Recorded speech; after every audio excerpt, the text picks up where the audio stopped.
All right, now let's go to another candidate. I was going to say second, but this is like our 28th candidate tonight from California. Maybe a girl running in California's 30th district. Lots of progressive endorsements, and that is a great thing because running against Adam Schiff. So that's a big Democratic name, and good to see a lot of folks had the courage to endorse maybe a girl instead. So maybe welcome. Hey everybody, thanks so much for having me. No problem. How are ya? Great, how you doing? Great, I apologize if there's any background noise. We're out in Glendale right now doing a last minute push, trying to get voters to hit the polls before the polls close at 8 o'clock. We've got a little bit less than an hour and a half from now. So maybe you're not a traditional candidate. So I'm curious how you've been received both by the electorate and, well, actually all three, electorate, media, and the Democratic Party. Well, on those fronts, first of all, we have received a good amount of media attention. I think there is some interest around our campaign because I am an unorthodox candidate. I'm a drag queen, I'm a trans person. My pronouns are she, her, they, them. I will say there's been an overemphasis on the fact that I'm a drag queen and an underemphasis on me being a trans person. Drag is what I do, trans is what I am. We've gotten very little support from the establishment, Democratic base, just because Adam Schiff happens to be a hero of the Democratic Party. And I think that, especially because of his involvement with Trump and the impeachment and the January 6th committee, a lot of folks, think that we need Adam Schiff. And I disagree with a lot of his policies. I think that we need an actual progressive, not a corporate war hawk in office. Yeah, so tell us what you disagree with, because I know what the mainstream media thinks. Oh my God, Adam Schiff made a couple of benign, lukewarm speeches against Donald Trump, so he must be a Democratic hero. But what are the actual issues with Adam Schiff? So Schiff's been in office for, he's been in Congress for over 20 years now. Before he was in Congress, he was a California state senator. And what a lot of people don't know about Schiff is that he was actually an architect of mass incarceration here in California. He not only supported, but he actually authored many, like more than a dozen bills that actually increase incarceration in California. So he's been an architect of mass incarceration. He's voted for essentially every war issue that has come across his desk since the early 2000s. He voted for the war in Iraq. He voted for the war in Afghanistan. He voted to support the Saudi invasion of Yemen.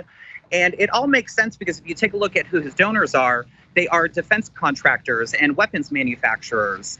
And, when he's taking money from these organizations and then he turns around and he votes for a nearly $1 trillion defense bill every single year, which then funds those defense contractors who then fund his campaign. It's this endless cycle of corruption when it comes to war issues.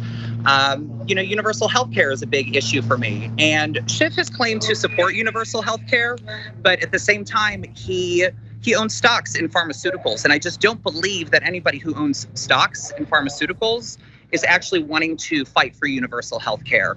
So those are some of the big issues for me. On top of it, he recently voted to give more than $150 million to ICE. And here in Los Angeles, with our immigrant community, we want to abolish ICE here. We don't want to be funding ICE. So those are the big reasons that I decided to run against Adam Schiff. And it's my second time running. We came so close our first time. We almost won the primary. We lost by less than 1%. So we're hoping to break that threshold this time around and make it into the general election. Yeah, and for those of you not in California, it's a jungle primary. So that means the top two vote getters, no matter what their party is, go to the general election. So two Democrats, Adam Schiff and maybe a girl, can both go into the general election, and that almost happened last time. Maybe at least for me, one more question.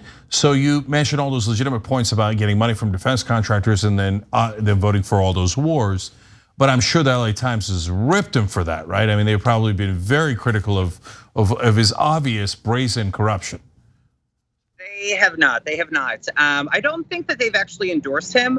To be honest with you, I was surprised that I was reached out to by the LA Times a couple of weeks ago to do an interview and an article. I'll say this, if there's any place where a progressive, where a trans non-binary drag queen can be elected, it is Los Angeles. And we are not only crossing our fingers, we are relying on all of our supporters who have been backing us since 2019. I know that he's scared because he's been putting out a lot of mailers and a lot of emails basically saying, oh, we need your donations because all of these Republicans are running against me. He knows that in this district that votes 72 to 78% Democratic every election cycle, that there's no way that a Republican could actually win the general election. What he's afraid of is there actually being two Democrats in the general election, one being more of a moderate and one being a grassroots corporate-free leftist. So, and I think given that decision, I think that Angelenos, folks from Glendale, Burbank will make the right decision. Yeah, I lied. I have one more question. California has a very young electorate, and it gives progressives a lot of hope. And Bernie Sanders won California overwhelmingly on Super Tuesday, as he lost everywhere else. He still won California big. So are you seeing any signs of that young electorate and that making a difference? You know, yes and no. It's been a little bit hard to say. I think we'll definitely know after the primary election. You know, the results that have been coming back as of yet saying, you know, who's voted, which groups of people have voted. Folks that are young have not necessarily voted before Election Day. And I really hope that they came out today. I know that people are feeling disappointed. I know they're feeling frustrated with the direction that a lot of our politicians are going right now. They're feeling very disenfranchised. They're feeling very disappointed at the Democratic Party. And I want folks to know that I'm only running as a Democrat because it's the only way that you can win in my particular district, which again votes 72 to 78% Democratic every year. I wish I could run as an independent, but we just wouldn't be able to win in this district if we ran as an independent. So with that, I'm very happy to criticize and hold the Democratic Party accountable, especially because they don't even accept me. They don't necessarily want me. They want to keep Schiff in power. And, you know, my campaign, we're here to say there's other options. You can have. I was afraid we were going to lose him at some point. That was a good interview on the street, even though it got interrupted by, some crazy guy. But Maebe A girl in California's 30th district, Glendale and other parts of the valley. Make sure you check that out. There's still over an hour left to vote in California.